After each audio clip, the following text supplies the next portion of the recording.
오늘은 설교가 독일어로 번역이 안 되어 있습니다. 죄송합니다.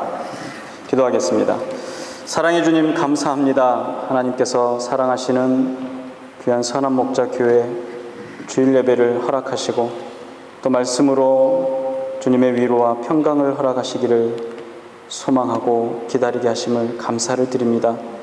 우리의 마음 가운데 하나님의 위로와 평강이 임하게 하여 주시옵시고, 특별히 이 시간에 하나님의 말씀으로 인하여서 이 땅을 살아가는 새로운 힘을 얻을 수 있는 귀한 은혜가 되게 하여 주시옵소서. 복되게 하신 우리 주님 예수님의 이름으로 기도합니다. 아멘. 1969년 7월 20일 미국의 닐 암스트롱은 3명의 우주인과 함께 4일 동안 38만 4,400km 떨어진 달에 도착하게 됩니다.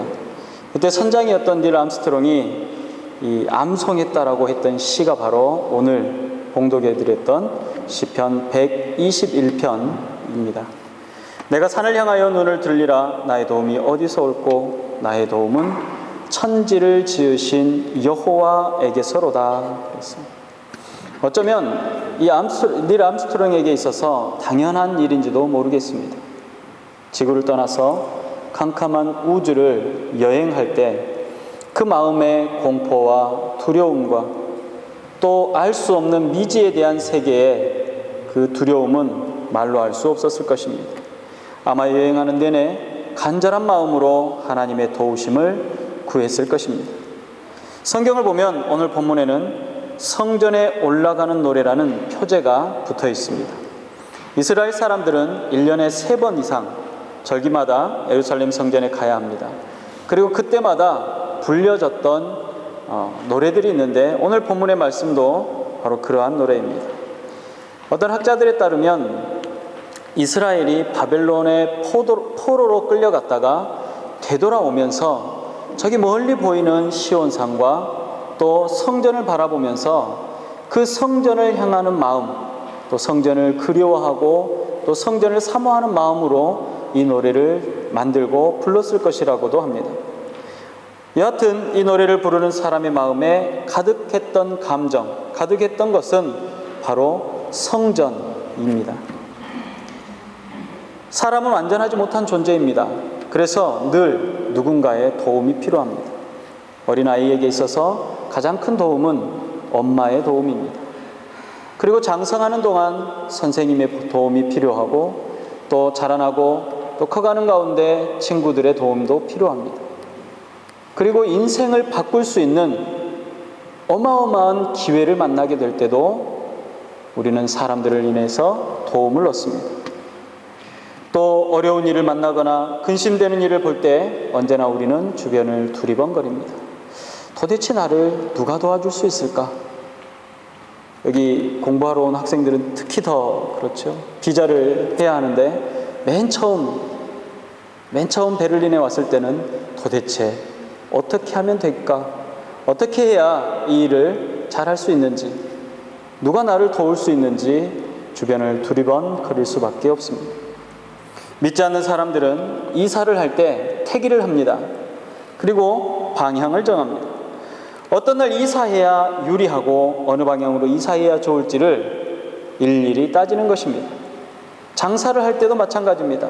어떤 장사를 해야 좋을지 점쟁이를 찾아가서 물어봅니다. 내가 물 장사를 해야 되겠습니까? 아니면 음식 장사를 해야겠습니까? 아니면 내가 사람들을 상대하는 그 어떤 장사를 해야 하겠습니까? 라고 점쟁이를 찾아가 물어봅니다. 그리고 장사를 시작할 때 어떻게 합니까? 돼지 머리를 가져다 놓고 그 돼지 머리 앞에 고사를 지냅니다. 누군가에게 도움을 구하고 싶은 겁니다. 웃지 못할 일은 자동차를 새로 사면 새로 산 자동차 앞에 상을 차려놓고 고사를 지냅니다.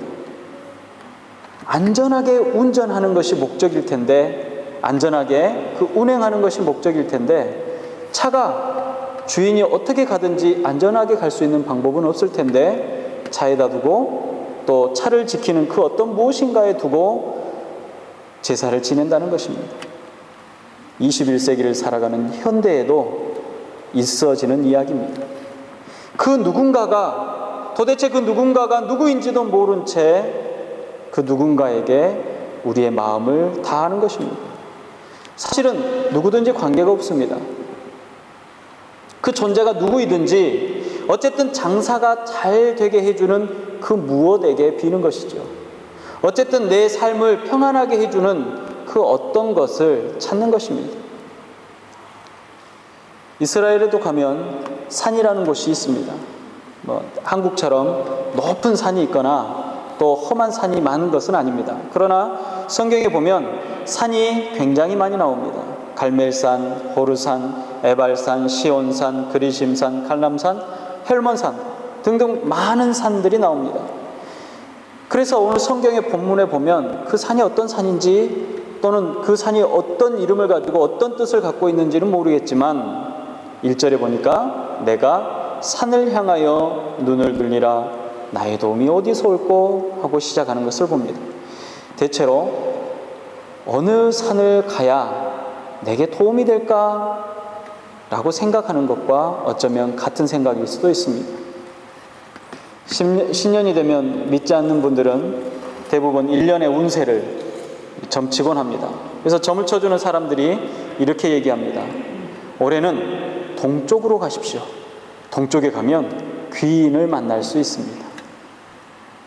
목시성, 한문으로 나무 목자를 쓰는 목시성을 가진 사람을 만나면 재운, 재물운이 있습니다. 라고 말하기도 합니다. 그리고 그 사람들이 이야기할 때 반드시 이루어질 것처럼 말합니다. 사실 본문에 보면 바로 그런 얘기와도 비슷합니다. 눈만 뜨면 보이는 것이 산이고 또 언덕인데 그 산을 향하여서 도대체 어느 산인지도 모르지만 내가 올라서 그 산을 오르면 그 산을 만나면 내가 어느 곳에선가 도움을 얻을 수 있을까 하고 두리번거리는 것입니다. 오래전의 일입니다.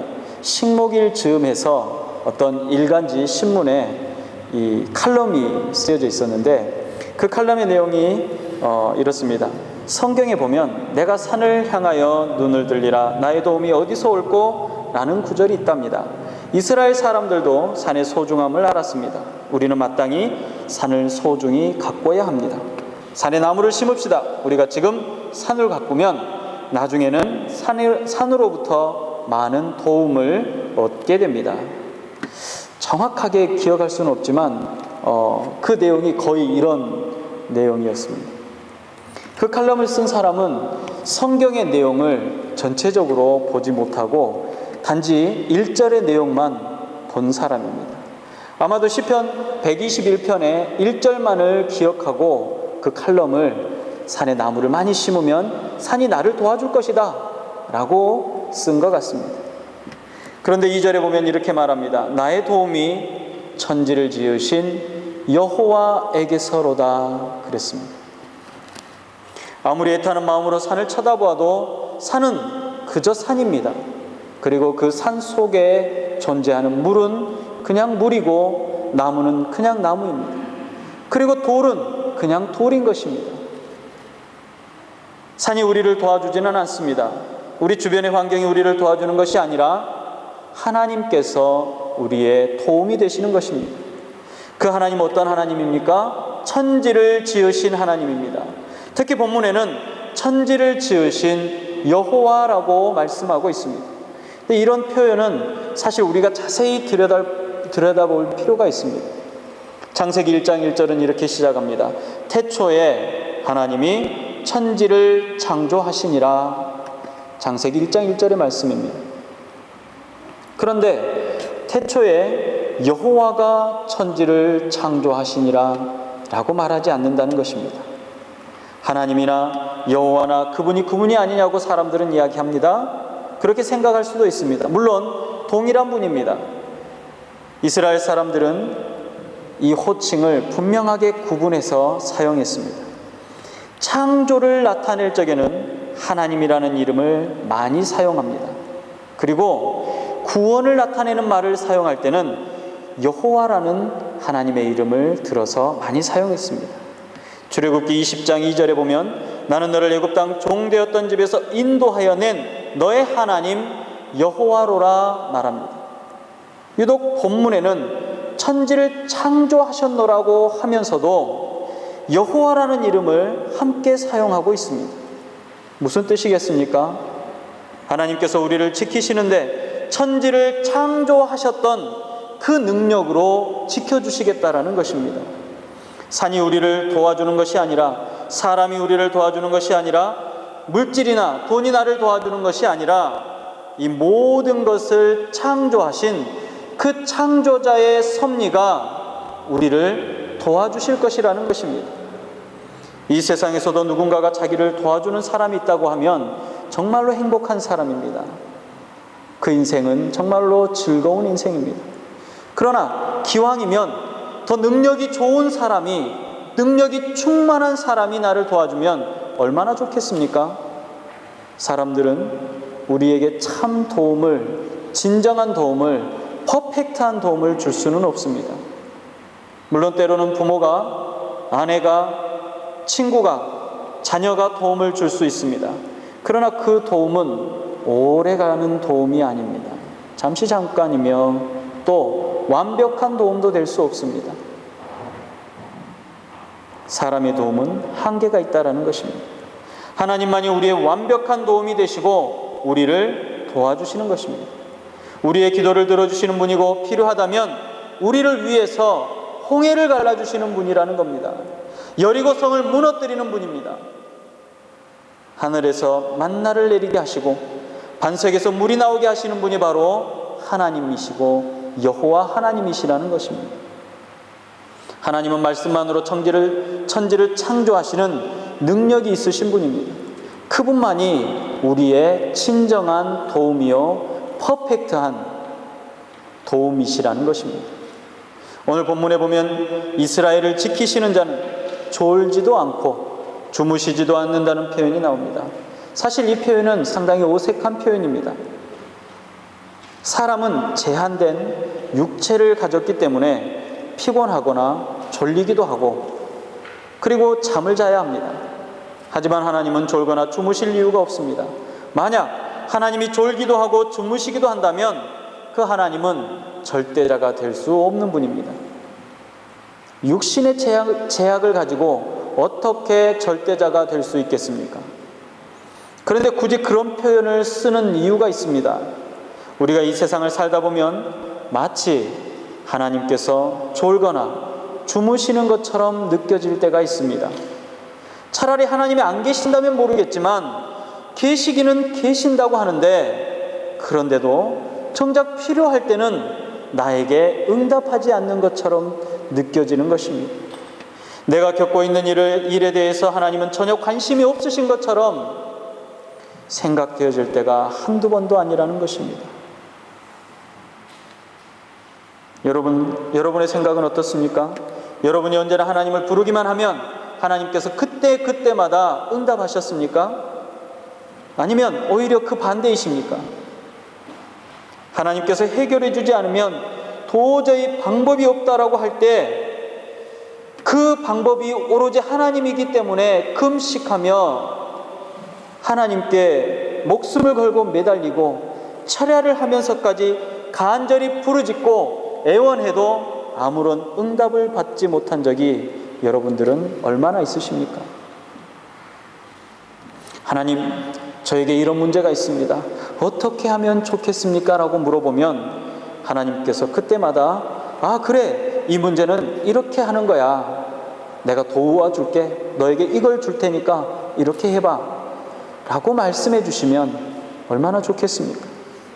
그런데 사실 경험상 우리는 그런 경험을 많이 할 수가 없습니다. 자기 애타는 사정을 아는지 모르는지 통 말씀이 없습니다. 심지어는 나만 하나님을 믿고 하나님은 정작 나에게 관심이 없는 것처럼 생각되어질 때도 있다라는 것입니다. 그런데 이상한 사실이 있습니다. 내가 마치 하나님께 버림받기라도 한 것처럼 안달복달하던 문제도 지나고 나면 하나님의 은혜인 것을 깨닫게 되는 것입니다. 이상한 일입니다. 요셉이 옥에 갇혔을 때를 한번 생각해 보십시오. 요셉이 옥중에서도 하나님의 인도하심을 믿고 늘 감사함으로 옥에 있었겠습니까? 그렇지 않습니다. 눈물로 절규로 자신의 처지를 비관하며 비통해하며 지냈을 것입니다. 형들로부터 버림받은 것도 얼마나 기막힌 일입니까? 그런 처지에서 겨우 적응할 만하니까 억울한 누명을 쓰고 이제 옥에 갇혀버린 겁니다. 아마 요셉은 날이면 날마다 자기 자신의 인생을, 자기 자신의 삶을 저주했을 수도 있습니다. 당시 요셉이 가장 크게 좌절한 순간을 꼽으라면 아마도 술을 맡은 관원장의 꿈을 해몽해 준 그 다음의 일일 수도 있습니다. 마침 바로의 술 맡은 관원장이 요셉과 옥에 같이 갇혔습니다. 술 맡은 관원장의 꿈을 요셉이 해석을 해줬습니다. 술 맡은 관원장이 조만간 복직될 것이라는 것을 알려주었습니다. 그 꿈을 해석해 주면서 요셉이 신신당부합니다. 내 말처럼 당신이 복직이 된다면 내 사정을 헤아려 주십시오. 나는 무고하게 옥에 갇힌 사람입니다. 내 억울함을 꼭 바로에게 말씀해 주십시오. 술 맡은 관원장의 입장에서는 사실 마다할 이유가 없습니다. 내가 복직이 된다면 반드시 그러하겠다라고 약속을 했습니다. 요셉에게 신분 회복의 기회가 곧 올 것이라는 희망이 있었습니다. 요셉의 말처럼 자기의 신분이 회복되기만 하면 요셉에게 무엇이든지 다 해줄 것처럼 약속했던 술을 맡은 관원장이 옥에서 풀려난 다음에는 요셉과 요셉에게 한 약속을 까맣게 잊어버리고 맙니다. 요셉은 참으로 기가 막혔을 것입니다. 마지막 희망이 무너진 셈이기 때문에 그렇습니다. 그렇다고 해서 요셉이 평생 그 일을 놓고 탄식한 것은 아닙니다. 나중에 총리의 자리에 오른 다음에도 그때 그 술 맡은 관원장이 괘씸하게 나를 배신했다라며 이를 갈거나 그러지는 않았을 것 같습니다. 아, 그렇구나. 하나님이 내게 이렇게 일하셨구나라고 나중에 깨닫고 스스로가 고백했던 것을 보면 요셉은 그의 인생을 인도하시는 하나님의 인도하심을 신뢰하고 결과적으로 하나님의 인도하심을 고백했다라는 것입니다. 형들이 자기를 판 것, 자기가 억울한 누명을 쓴 것은 물론이고 술 맡은 관원장이 자기와의 약속을 지키지 않은 것까지도 나중에는 감사의 제목이 되었다는 것입니다. 우리도 그렇게 생각할 때가 있습니다. 하나님은 우리의 일에 관심이 없는 듯 움직이지 않는다라고 생각되어집니다. 사건이나 사태를 수습하시는 분이 하나님인 듯 보여집니다. 그러나 하나님은 우리의 앞길을 예비해 주시는 분이라고 하셨습니다. 우리가 살아가면서 만나는 문제에 대해서 우리는 늘 이렇게 생각합니다. 미리 기다리고 계신 것이 아니라 항상 모든 일이 지난 다음에야 거봐, 내가 그러니까 그때 그렇게 한 거야, 내가 그렇게 너에게 해준 거야 라고 하시는 것 같습니다. 마치 그렇게 생각이 되어집니다. 각자 살아온 날을 잠깐 뒤돌아보시기 바랍니다. 하나님께서는 언제나 우리를 지켜주셨습니다. 20년 전에도 지켜주셨고 10년 전에도 지켜주셨습니다. 5년 전에도 지켜주셨습니다. 그리고 바로 어제까지도 저와 여러분을 지켜주신 것입니다. 그러니 하나님이 지금이라고 해서 지켜주지 않으실 이유가 없습니다. 내일이라고 해서 지켜주지 않을 이유가 없다라는 것입니다. 지금도 분명하게 지키고 계신다는 것입니다. 우리가 알지 못하는 것뿐입니다. 하나님께서 20년 전에 나를 지키셨다면 그 사실이 20년 전에 여러분들은 깨달아 알고 계셨습니까? 하나님께서 10년 전에 나를 지키셨다는 사실을 10년 전에는 알고 있었냐는 이야기입니다. 5년 전에 하나님이 여러분을 지키셨다는 사실을 그 당시에 여러분들은 깨달아 알고 계셨냐는 것입니다. 그때는 몰랐지만 시간이 훨씬 지나고 난 다음에야 비로소 하나님의 지극하신 사랑과 민감하고 아주 민첩하게 우리의 인생과 우리의 삶을 도와주셨다라는 것을 깨닫지 않습니까? 여러분, 지금도 마찬가지입니다. 어느 정도 시간이 지난 다음에는 또 깨닫게 될 것입니다. 이제는 절대 잊지 마시기 바랍니다. 하나님께서는 우리의 모든 지난 날 동안 우리를 지키셨던 것처럼 지금도 지키고 계시고 앞으로도 지켜주실 것입니다. 오늘의 본문은 별로 길지 않습니다. 그런데 이 짧은 시편에 지킨다는 단어가 무려 6차례나 반복적으로 나옵니다. 하나님께서 그만큼 철저하게 우리를 지켜주시겠다라는 것입니다. 오죽하면 여호와를 가리켜서 너를 지키시는 자라고 표현하겠습니까? 군인은 나라를 지킵니다. 경비가 건물을 지키는 것처럼 여호와 하나님께서 나를 지키시겠다라는 것입니다. 우리를 지켜주시겠다라고 말씀하십니다. 여호와라는 이름은 특히 구원과 관련된 이름이라고 이야기했습니다. 이스라엘 사람들에게 있어서 여호와는 애굽에 10가지 재앙을 내려서 바로를 굴복시키고 친히 홍해를 건너게 하시며 그 조상을 구원하신 분입니다.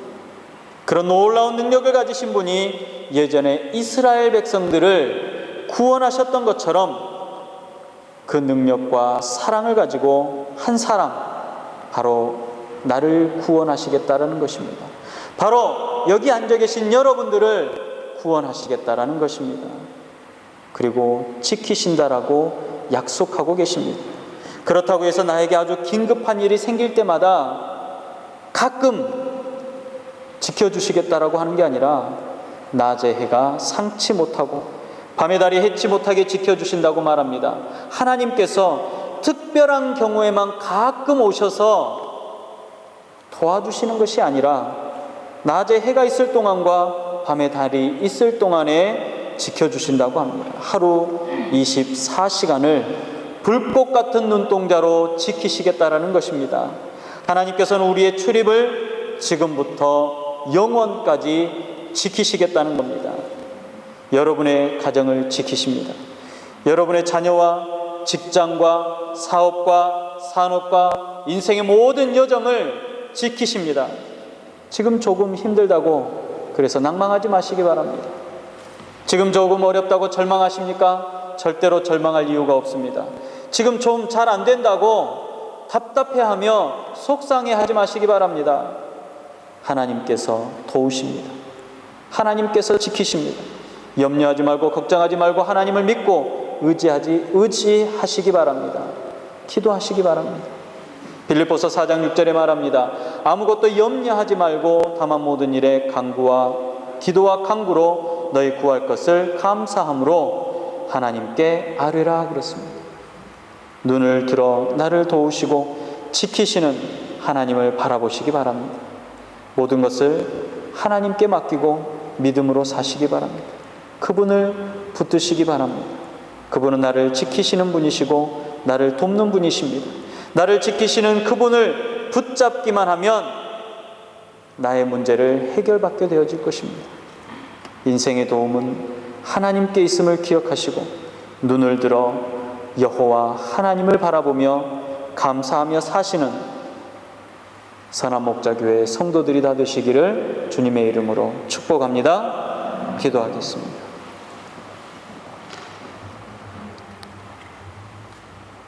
눈을 들어 산을 보며 사방을 돌아보며 나의 도움이 도대체 어디서 올 것인지, 어느 누가 나를 도울 것인지 두리번거립니다.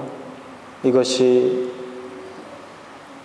지금을 살아가는 선한 목자 교회 교인들의 모습입니다.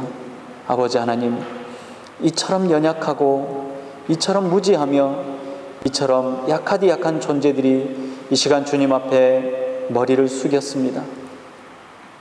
주의 말씀은 변개치 않는다라고 말씀하시며 불변하시는 하나님의 성품을 들어 약속하시는 하나님의 약속을 붙잡고 이 시간 간구합니다. 불꽃 같은 눈동자로 지키시며 보호하시고 인도하시는 여호와 하나님의 도우심을 소망합니다. 허락하여 주시옵소서. 도저히 헤쳐나갈 힘과 용기와 능력이 없습니다. 그래서 더욱더 주님을 바라봅니다. 그리고 이제는 기쁨으로 눈을 들어 여호와 하나님을 쳐다봅니다. 아버지 하나님, 허락하여 주시옵소서. 요셉의 형통함이 처음부터 끝까지의 형통함이 아니라 굴곡진 인생 가운데도 하나님께서 동행하셨던 형통함임을 깨닫게 하여 주시옵소서. 다윗의 하나님의 기뻐하심이 순조로운 평안함의 기뻐하심이 아니었던 것을 기억하며 우리 삶에 어려울 때마다, 힘들 때마다, 아픈 일이 생길 때마다 오히려 하나님을 바라보게 하여 주시옵소서. 여호와 하나님, 나의 도움이신 우리 구주 예수님의 이름으로 감사하며 기도드리옵나이다. 아멘.